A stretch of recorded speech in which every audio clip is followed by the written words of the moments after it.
आज की कहानी एक ऐसे राजा की है जिसने लड़ाई सीखने की बजाय अपने हथियार को बढ़ाने पर जोर दिया और वह इसमें इतना ज्यादा बिजी हो गया कि उसे खुदाई करने की सिवाय कुछ और करता ही नहीं था।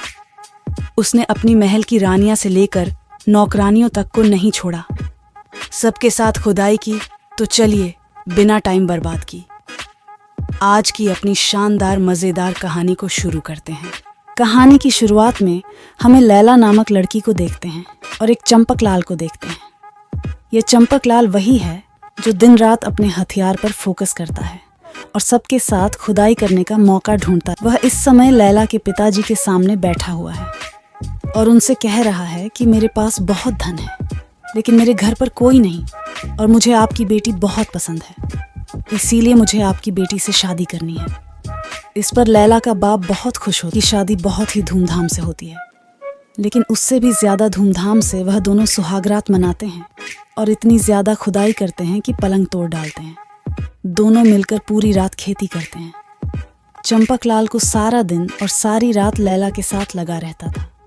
वह दोनों मिलकर साथ में खुदाई करते थे कि खुलेआम की नौकरों के सामने भी सब कुछ कर लेते थे। कुछ दिनों बाद चंपकलाल लैला के बाप के पास जाता है और उनको बोलना है कि मुझे पढ़ाई करके अधिकारी बनना है, इसलिए मैं शहर जा रहा हूँ। अब चंपकलाल तैयार होकर दूसरे ही दिन शहर के लिए निकाल लेता है। लैला उसे विदाई देती है लेकिन वह बहुत रोती है क्योंकि उसे खुदाई की लत लग गई थी और वह उसके बिना नहीं रह सकती थी। अब कहानी दूसरे शहर से शुरू होती है। यहाँ पर चंपकलाल ने एक बिल्लू बागड़ बिल्ला से दोस्ती कर ली थी। दोनों बैठे हुए एक होटल में खाना खा रहे थे। तभी उन्हें एक बहुत ही सुंदर लड़की दिखाई देती है जिसे देखकर चंपकलाल का हथियार फिर से खड़ा हो जाता है और उसकी मन खुदाई का करने लगता है। इस पर बिल्लू बागड़ बिल्ला कहता है कि तुम तो बहुत बड़े खुदाई के शौकीन लगते हो। चंपकलाल कहता है कि मैं खूबसूरत लड़कियों का बहुत शौकीन हूँ और कोई भी एक लड़की अकेले मेरे हथियार को संतुष्ट नहीं कर सकती और मेरा लैला से मन भर गया था, इसीलिए मैं अधिकारी बनने का बहाना बनाकर यहाँ आ गया हूँ।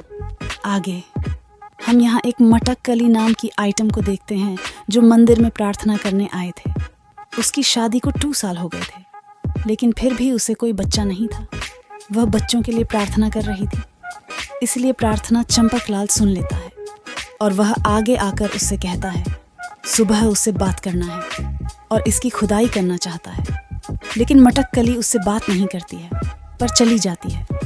फिर भी मटककली को चंपकलाल पेलू बहुत पसंद आया था और वह उसे पसंद करती थी। वह उसके साथ खुदाई करना चाहती थी क्योंकि उसे बच्चा चाहिए था। चंपकलाल यह बात अपने दोस्त बिल्लू बागड़ बिल्ला को बताता है कि आज उसे बहुत ही सुंदर लड़की मिली जिसे देखकर उसका हथियार खड़ा हो गया था। बिल्लू बागड़ बिल्ले को समझ में आ गया था कि चंपकलाल किस लड़की की बात कर रहा है, इसीलिए उसने कहा कि मैं उसे लड़की को जानता हूँ। उसकी गुफा बहुत ही गहरी है, उसका पानी कोई इतनी जल्दी निकाल नहीं सकता। अगर तुम्हारे औकात है तो तुम उसका पानी निकाल कर दिखाओ, नहीं तो वह तुम्हारा जूस बना देगी। पेलू चंपकलाल कहता है कि मेरा हथियार बहुत बड़ा है। इस पर बागड़ बिल्ला कहता है कि मुझे तुम्हारा हथियार नापना है, मैं भी तो देखूं तुम्हारा हथियार कितना बड़ा है। पेलू चंपकलाल का हथियार नापने के बाद बिल्लू बागड़ बिल्ला कहता है कि इतना छोटा हथियार तो मैं किसी का नहीं देखा। इस हथियार से तुम मटककली की गुफा के दीवारों तक भी नहीं पहुंच सकते, तुम उसकी पानी नहीं निकाल सकते और मुझे लगता है कि तुम्हारी बीवी अपनी गुफा का पानी किसी और से निकलवाती होगी क्योंकि तुम्हारे छोटे से हथियार का कोई मतलब नहीं। इस वजह से चंपकलाल बहुत परेशान हो जाता है और रात भर सो भी नहीं पाता। अगले दिन जब चंपकलाल बाजार में घूम रहा था तब उसे एक बोर्ड दिखता है जिस पर लिखा था कि अपना हथियार बड़ा करवाने के लिए बंगाली बाबा के पास आओ। यह सुनकर चंपकलाल बिना देर किए बंगाली बाबा के यहाँ पहुँच जाता है और बंगाली बाबा उसके छोटे हथियार की जगह बाजार में उसे एक ऐसी लड़की मिलती है जो पैसा लेकर अपनी गुफा में किसी का भी हथियार ले लेती थी। चंपकलाल रात को उसे लड़की के घर पहुँचता है और उसके साथ खुदाई करता है और पलंग तोड़ डालता है। इसके बाद चंपकलाल को पता था कि अब वह मटककली के लिए पूरी तरह से तैयार है। उसके बाद हम बाजार में देखते हैं कि मटक कली का पति अपने पिता के साथ शराब पी रहा होता है और उसका पिता उसे कह रहा होता है कि तुम्हारी बीवी कभी माँ नहीं बन सकती, इसलिए तुम उसे तलाक दे दो। और एक आदमी है जो तुम्हें तुम्हारी बीवी चली है, बहुत पैसा देगा।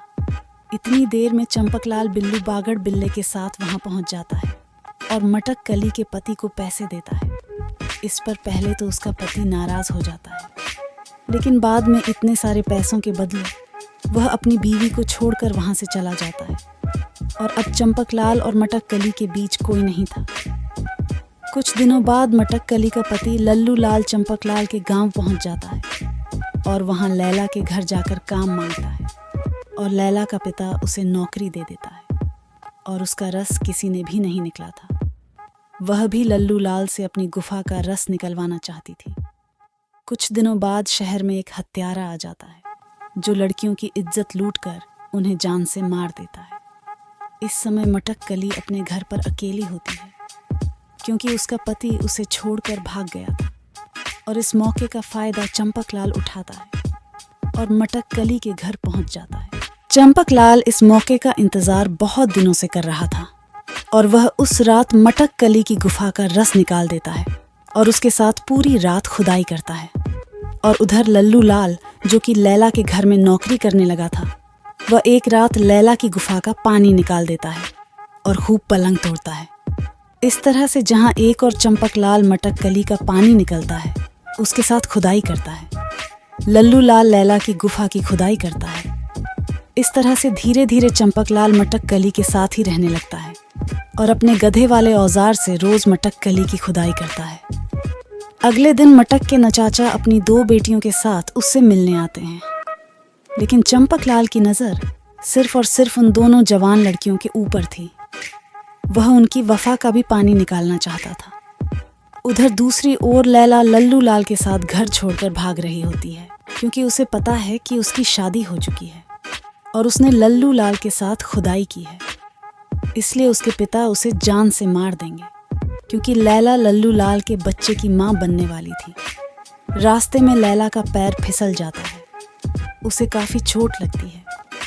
उसके बाद जब लैला को होश आता है तो लल्लू लाल कहता है कि मैं तुमसे कोई प्यार नहीं करता, मैं तो सिर्फ तुम्हारी गुफा का पानी निकालने के लिए आया था, बदला लेने के लिए, क्योंकि तुम्हारा पति मेरी बीवी को मुझसे छीन लिया है, मेरी बीवी के साथ खुदाई करता है और अब मैं तुमको महल में बेच दूंगा और वहाँ कोई ना कोई रोज़ रात को तुम्हारा पानी निकाले। गा कहानी में आगे हमें एक महल दिखाया जाता है। यहाँ पर बहुत सारी सुंदर लड़कियाँ थीं जो पैसे के बदले में किसी का भी हथियार अपनी गुफा में ले लेती थी और घपाघप करती थी। इनमें लैला भी थी जिसको लल्लू ने बेच दिया था। कुछ दिनों बाद दिखाया जाता है कि चंपकलाल का मन मटक कली से भर गया था और अब उसे अपनी पहली पत्नी लैला की याद आ रही थी, इसलिए वहाँ मर्डर करने को छोड़कर लैला के घर जाता है। लेकिन उसे वहाँ पता चलता है कि लैला बहुत दिनों से लापता है और शायद उसे हत्यारे ने मार डाला है। धीरे धीरे दिन बीतने लगते हैं और चंपकलाल अपनी हवस को काबू में नहीं कर पाता है, इसलिए वह इसी महल अपनी आग बुझाने के लिए जाता है। वहाँ पर वह लैला के कमरे में पहुँच जाता है, लेकिन जब वह लैला को धंधा करते हुए देखता है तो वह गुस्से से पागल हो जाता है और महल वालों से पूछता है कि मेरी पत्नी को यहाँ कौन लेकर आया है। तब महल वाले बताते हैं लैला को यहाँ पर लल्लू लाल लेकर आया था। इस पर चंपकलाल सब समझ जाता है और वह लैला से माफ़ी मांगने के लिए उसके कमरे में जाता है, लेकिन तब तक लैला ने छत से लटक के फांसी लगा ली थी और मर गई थी। और इस तरह से वह पेलू चंपकलाल का घमंड टूट जाता है और वह दुख की वजह से सन्यासी हो जाता है और तपस्या करने लगता है और कहानी समाप्त हो जाती है। प्लीज़ आप लोग इस चैनल को सब्सक्राइब करें ताकि हम आपके लिए और भी मस्त वीडियो ला सकें।